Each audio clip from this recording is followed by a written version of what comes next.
Romanos 4. Que, pois, diremos ter alcançado Abraão, nosso pai, segundo a carne? Porque se Abraão foi justificado por obras, tem de que se gloriar, porém não diante de Deus. Pois que diz a Escritura? Abraão creu em Deus, e isso lhe foi imputado para a justiça. Ora, ao que trabalha, o salário não é considerado como favor, e sim como dívida. Mas ao que não trabalha, porém crê naquele que justifica o ímpio, a sua fé lhe é atribuída como justiça. E é assim também que Davi declara ser bem-aventurado o homem a quem Deus atribui justiça, independentemente de obras.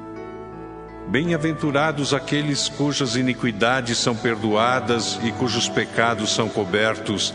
Bem-aventurado o homem a quem o Senhor jamais imputará pecado. Vem, pois, esta bem-aventurança exclusivamente sobre os circuncisos ou também sobre os incircuncisos? Visto que dizemos, a fé foi imputada a Abraão para a justiça. Como, pois, lhe foi atribuída? Estando ele já circuncidado ou ainda incircunciso? Não no regime da circuncisão, e sim quando incircunciso. E recebeu o sinal da circuncisão como selo da justiça da fé que teve quando ainda incircunciso, para vir a ser o pai de todos os que creem, embora não circuncidados, a fim de que lhes fosse imputada a justiça, e pai da circuncisão, isto é, daqueles que não são apenas circuncisos, mas também andam nas pisadas da fé que teve Abraão, nosso pai, antes de ser circuncidado. Não foi por intermédio da lei que a Abraão, ou à sua descendência, coube a promessa de ser herdeiro do mundo, e sim mediante a justiça da fé. Pois se os da lei é que são os herdeiros, anula-se a fé e cancela-se a promessa, porque a lei suscita a ira, mas onde não há lei, também não há transgressão. Essa é a razão por que provém da fé, para que seja segundo a graça, a fim de que seja firme a promessa para toda a descendência, não somente ao que está no regime da lei, mas também ao que é da fé que teve Abraão, porque Abraão é pai de todos nós, como está escrito: Por pai de muitas nações te constituí. Perante aquele no qual creu, o Deus que vivifica os mortos e chama à existência as coisas que não existem. Abraão, esperando contra a esperança, creu, para vir a ser pai de muitas nações, segundo lhe fora dito: Assim será a tua descendência. E sem enfraquecer na fé, embora levasse em conta o seu próprio corpo amortecido, sendo já de 100 anos, e a idade avançada de Sara, não duvidou por incredulidade da promessa de Deus, mas, pela fé, se fortaleceu dando glória a Deus, estando plenamente convicto de que ele era poderoso para cumprir o que prometera. Pelo que isso lhe foi também imputado para a justiça. E não somente por causa dele está escrito que lhe foi levado em conta, mas também por nossa causa, posto que a nós igualmente nos será imputado, a saber, a nós que cremos naquele que ressuscitou dentre os mortos, a Jesus, nosso Senhor, o qual foi entregue por causa das nossas transgressões e ressuscitou por causa da nossa justificação. Romanos 5. Justificados, pois, mediante a fé, temos paz com Deus por meio de nosso Senhor Jesus Cristo, por intermédio de quem obtivemos igualmente acesso pela fé a esta graça na qual estamos firmes, e gloriamo-nos na esperança da glória de Deus. E não somente isto, mas também nos gloriamos nas próprias tribulações, sabendo que a tribulação produz perseverança, e a perseverança, experiência, e a experiência, esperança. Ora, a esperança não confunde, porque o amor de Deus é derramado em nosso coração pelo Espírito Santo que nos foi outorgado. Porque Cristo, quando nós ainda éramos fracos, morreu a seu tempo pelos ímpios. Dificilmente alguém morreria por um justo, pois poderá ser que pelo bom alguém se anime a morrer. Mas Deus prova o seu próprio amor para conosco pelo fato de ter Cristo morrido por nós, sendo nós ainda pecadores. Logo, muito mais agora, sendo justificados pelo seu sangue, seremos por ele salvos da ira. Porque se nós, quando inimigos, fomos reconciliados com Deus mediante a morte do seu Filho, muito mais, estando já reconciliados, seremos salvos pela sua vida. E não apenas isto, mas também nos gloriamos em Deus por nosso Senhor Jesus Cristo, por intermédio de quem recebemos agora a reconciliação. Portanto, assim como por um só homem entrou o pecado no mundo, e pelo pecado a morte, assim também a morte passou a todos os homens, porque todos pecaram. Porque até ao regime da lei havia pecado no mundo, mas o pecado não é levado em conta quando não há lei. Entretanto, reinou a morte desde Adão até Moisés, mesmo sobre aqueles que não pecaram à semelhança da transgressão de Adão, o qual prefigurava aquele que havia de vir. Todavia, não é assim o dom gratuito como a ofensa. Porque se pela ofensa de um só morreram muitos, muito mais a graça de Deus e o dom pela graça de um só homem, Jesus Cristo, foram abundantes sobre muitos. O dom, entretanto, não é como no caso em que somente um pecou, porque o julgamento derivou de uma só ofensa, para a condenação, mas a graça transcorre de muitas ofensas para a justificação. Se pela ofensa de um, e por meio de um só, reinou a morte, muito mais os que recebem a abundância da graça e o dom da justiça reinarão em vida por meio de um só, a saber, Jesus Cristo. Pois assim como por uma só ofensa veio o juízo sobre todos os homens para condenação, assim também por um só ato de justiça veio a graça sobre todos os homens para a justificação que dá vida.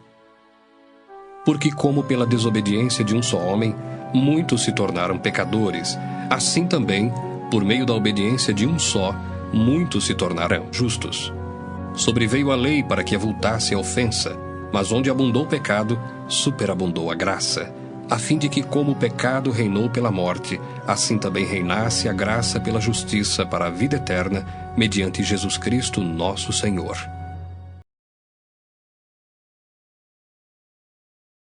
Romanos 6. Que diremos, pois? Permaneceremos no pecado para que seja a graça mais abundante? De modo nenhum. Como viveremos ainda no pecado, nós os que para ele morremos? Ou porventura ignorais que todos nós que fomos batizados em Cristo Jesus, fomos batizados na sua morte? Fomos, pois, sepultados com ele na morte pelo batismo, para que, como Cristo foi ressuscitado dentre os mortos pela glória do Pai, assim também andemos nós em novidade de vida. Porque se fomos unidos com ele na semelhança da sua morte, certamente o seremos também na semelhança da sua ressurreição, sabendo isto, que foi crucificado com ele o nosso velho homem, para que o corpo do pecado seja destruído, e não sirvamos o pecado como escravos. Porquanto quem morreu está justificado do pecado. Ora, se já morremos com Cristo, cremos que também com ele viveremos, sabedores de que, havendo Cristo ressuscitado dentre os mortos, já não morre, a morte já não tem domínio sobre ele. Pois quanto a ter morrido, de uma vez para sempre morreu para o pecado, mas quanto a viver, vive para Deus. Assim também vós, considerai-vos mortos para o pecado, mas vivos para Deus em Cristo Jesus. Não reine, portanto, o pecado em vosso corpo mortal, de maneira que obedeçais às suas paixões, nem ofereçais cada um os membros do seu corpo ao pecado, como instrumentos de iniquidade, mas oferecei-vos a Deus como ressurretos dentre os mortos, e os vossos membros a Deus como instrumentos de justiça. Porque o pecado não terá domínio sobre vós, pois não estáis debaixo da lei, e sim da graça. E daí? Havemos de pecar porque não estamos debaixo da lei, e sim da graça? De modo nenhum. Não sabeis que daquele a quem vos ofereceis como servos para a obediência, desse mesmo a quem obedeceis sois servos, seja do pecado para a morte, ou da obediência para a justiça? Mas graças a Deus, porque outrora, escravos do pecado, contudo, viestes a obedecer de coração à forma de doutrina a que fostes entregues. E uma vez libertados do pecado, fostes feitos servos da justiça. Falo como homem, por causa da fraqueza da vossa carne. Assim como oferecestes os vossos membros para a escravidão da impureza e da maldade para a maldade, assim oferecei agora os vossos membros para servirem à justiça para a santificação. Porque quando éreis escravos do pecado, estáveis isentos em relação à justiça. Naquele tempo, que resultados colhestes? Somente as coisas de que agora vos envergonhais, porque o fim delas é morte. Agora, porém, libertados do pecado, transformados em servos de Deus, tendes o vosso fruto para a santificação e, por fim, a vida eterna. Porque o salário do pecado é a morte, mas o dom gratuito de Deus é a vida eterna em Cristo Jesus, nosso Senhor. Romanos 7. Porventura ignorais, irmãos, pois falo aos que conhecem a lei, que a lei tem domínio sobre o homem toda a sua vida? Ora, a mulher casada está ligada pela lei ao marido enquanto ele vive, mas se o mesmo morrer, desobrigada ficará da lei conjugal. De sorte que será considerada adúltera, se vivendo ainda o marido, unir-se com outro homem. Porém, se morrer o marido, estará livre da lei e não será adúltera se contrair novas núpcias. Assim, meus irmãos, também vós morrestes relativamente à lei, por meio do corpo de Cristo, para pertencerdes a outro, a saber, aquele que ressuscitou dentre os mortos, a fim de que frutifiquemos para Deus.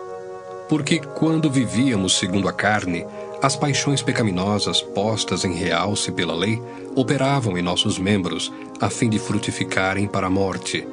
Agora, porém, libertados da lei, estamos mortos para aquilo a que estávamos sujeitos, de modo que servimos em novidade de espírito e não na caducidade da letra.